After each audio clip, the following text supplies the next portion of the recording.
are you guys reading like market research, like documents and stuff, or is this more grassroots, like talking to founders, and how do you actually conduct this research of seeing whether there's low NPS scores or an industry is fragmented? I have some thoughts about it. Yeah, you should go for it.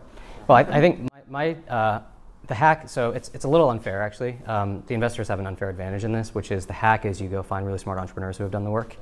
And so actually a lot of times what you're looking for is signal from a founder as an investor is, oh, somebody went and like figured out that this market exists and did that research of, hey, look, there are 5, $10 billion companies, and we just did some surveys on how many people would use that product again, and the answer was 0.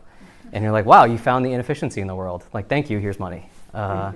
And so actually it's, from the investor's perspective, it's actually a lot easier. I think from the founder perspective, it's a lot harder because you have to often go poke around in areas that seem non-obvious. But that's kind of, I think, the mark of a really great founder is like they've somehow managed to find this sort of counterintuitive thing in the world, and they did the legwork to go figure it out. And often it's non-trivial legwork. It's like somebody had to go poke in some underserved area or some market that nobody was paying attention to. I don't know if you have other thoughts. Yeah, no, I totally agree with that. I think in general, for a startup to succeed, it has to work on something that's non-obvious. Because if it was obvious, everybody would be working on it. And so there'd be no opportunity. So to your point, it has to be something that isn't just crystal clear. And some of those things are crystal clear in hindsight. You're like, oh, of course.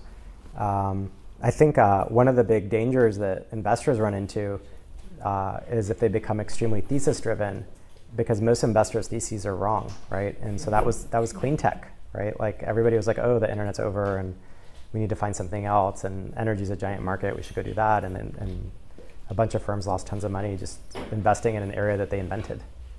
And usually founders, if you think about it, if there's tens of thousands of founders and there's 100 VCs or 1,000 VCs or 10,000 VCs, it's just order of magnitude difference in terms of, or 2 orders of magnitude.